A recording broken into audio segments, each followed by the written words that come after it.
Where do you think the offensive issues are coming from right now? Obviously, that's a great defense. Issues coming from? Yeah. We have a guy that averaged 37 a game. What did he average, 35 this year? 33 and a half? Yeah. What are you asking? Okay, well, I'm asking, you guys... There's the issues right there. We're playing against the number one defensive team in the NBA. The Lakers were supposed to be the NBA's next feel-good story. You've got LeBron James still playing at an insane level, a head coach who keeps it real no matter what, and a roster that looks straight up dangerous on paper. But behind all the Hollywood hype? Yeah, things look messy. Because according to the reports coming out of the organization, this team is nowhere near as smooth as fans think it is on TV. The vibes feel off, the pressure is building, and suddenly the Lakers' super team image is starting to crack. As far as the ratings and everything, and when you play against great defense, you have to have guys that can attract multiple defenders on the floor at all time. Even I felt like we had great shots. We got some great shots tonight. We missed them. But when you play against the world champions, having a guy that averages 34, 6 and 8 and 8 and 9, whatever the hell, that's special. Because right now, this story is way bigger than wins and losses. This is about tension, frustration, a locker room that feels split in half. And now, JJ Redick finally got tired of keeping things politically correct. He started saying out loud what people around the league have apparently been thinking for a minute. And the second he did, the entire vibe around the Lakers changed. Because this is the part nobody wants to say when it comes to LeBron James. The image is still huge. The brand is still untouchable. The legacy? Certified GOAT status. But inside an NBA locker room, nobody survives off reputation alone. It's about trust, execution, accountability. And according to reports, that's exactly where everything started falling apart.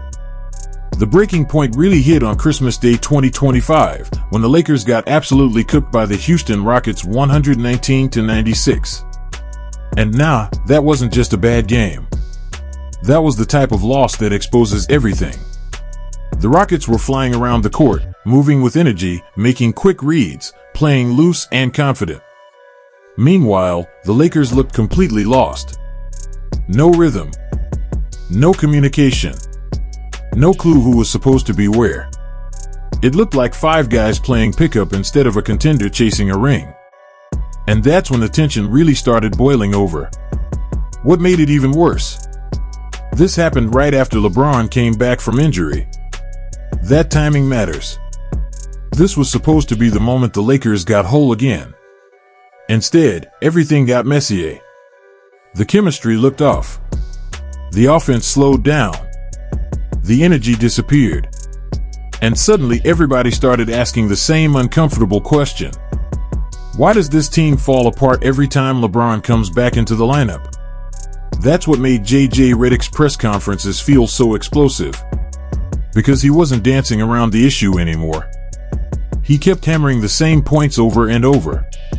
Bad spacing. Sloppy execution. Missed reads. Broken rotations. Confusion everywhere. And every time he talked, the message got louder. He was frustrated. And honestly, he looked done pretending otherwise. After the loss to Houston, Redick walked into that press conference with real irritation in his voice. Not the usual coach speak. Not the polished PR answers. This felt personal. He talked about the constant confusion, the broken plays, the miscommunication, and the team's inability to adjust on the fly. That's when NBA fans really started paying attention. Because when a coach publicly sounds like the entire operation is spiraling, that's never just about one game. That's about the whole system cracking under pressure. And according to reports, Redick had been warning people for weeks. After the Lakers lost to the Los Angeles Clippers on December 27, 2025, he got even more direct. He admitted the Lakers hadn't looked clean since LeBron returned. Yeah, he took some blame too. Coaches always do that to soften the hit, but the message was still loud and clear. Before LeBron came back, the Lakers looked organized. The ball moved better. The flow looked smoother. Then LeBron returned. And suddenly the whole system looked shaky again.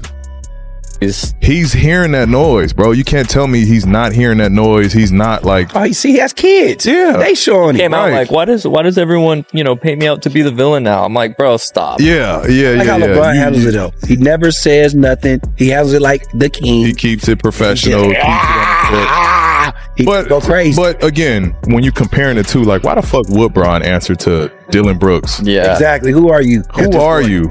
Like, what have you done? Like, Right. why am I even having this with you? And that's the part that really hits. Because we're not talking about some random bench player here. We're talking about LeBron James, one of the most dominant players the game has ever seen. So when the team suddenly looks smoother without him, yeah, people are gonna notice that fast. At that point, the conversation stops being about star power. Now it's about fit, spacing, ball movement, timing, and the biggest question of all. Does this roster actually function better in a balanced system instead of one superstar controlling everything? Because according to reports, before LeBron came back from the sciatica injury, the Lakers were low-key rolling. They were winning games, playing fast, playing connected, actually looking dangerous. Luka Doncic was controlling the offense like a maestro. Austin Reeves was out there cooking defenders. And Rui Hachimura was giving them clutch scoring and solid defense. The whole team looked alive. The offense had structure. Guys looked comfortable. The ball was moving. Nobody was just standing around waiting for another isolation possession to bail them out. And that matters. Because it looked like the Lakers had finally found a rhythm without their longtime centerpiece dominating every touch. Look at those games against the New Orleans Pelicans. Luka was running the show. Reeves was getting buckets in bunches. Rui was thriving inside the system. Then in the rematch? Same thing. Clean spacing. Smart decisions. Crisp ball movement. Players trusting each other. That's the kind of basketball that makes a team look scary. But that kind of flow can disappear real quick when one player comes back and starts controlling the ball again. And now we're at the heart of the controversy. According to reports, the Lakers' defense got worse after LeBron returned. The offense got clunky. Turnovers started piling up. The chemistry looked weird. Lineups that used to make sense suddenly looked confused. The stats looked ugly. The eye test looked ugly. And apparently the locker room vibes looked ugly too. That's why people started wondering if this was never about effort in the first place. Maybe it's about style. Because there's a huge difference between a team running a controlled, balanced system and a team constantly adjusting around one superstar's comfort zone.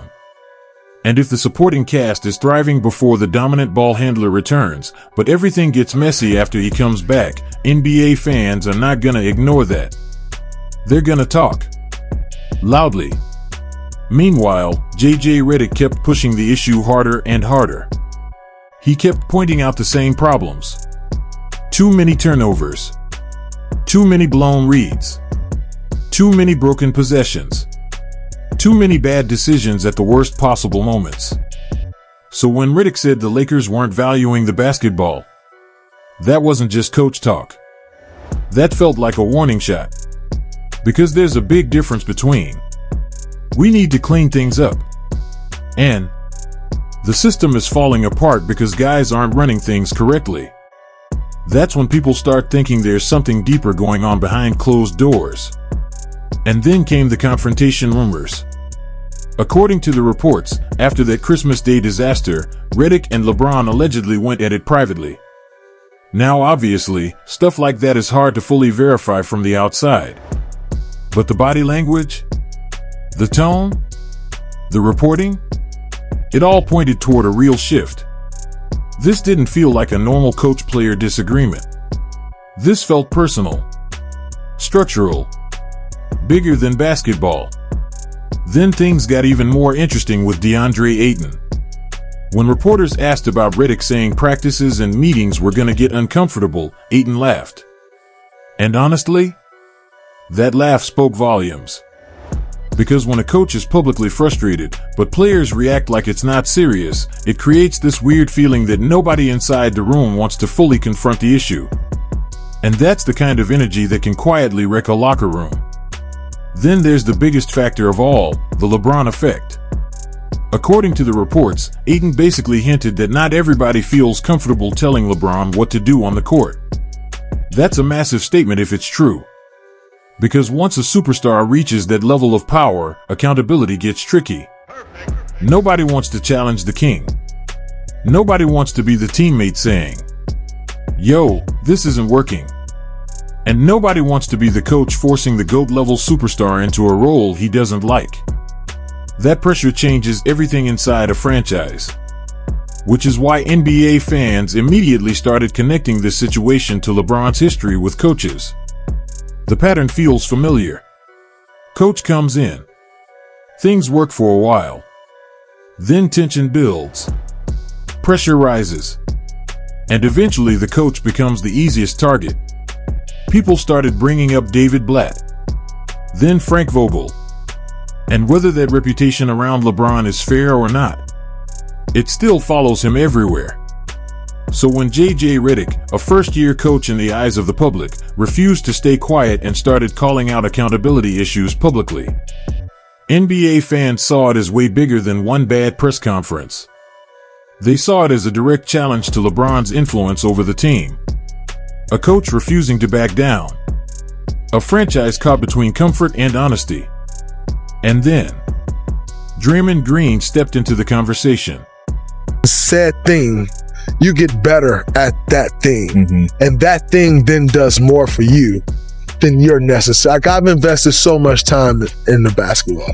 Basketball now does more for me than I do for the game of basketball. Mm-hmm. So if you can invest your time in said thing, you can possibly be great at something. So you probably shouldn't invest your time in wondering about our relationship.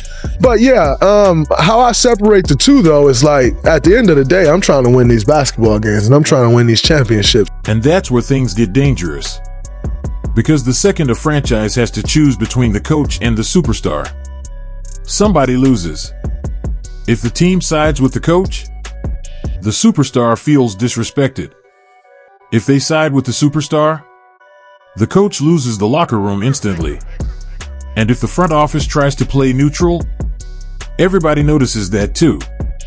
The tension stays there. The trust starts disappearing.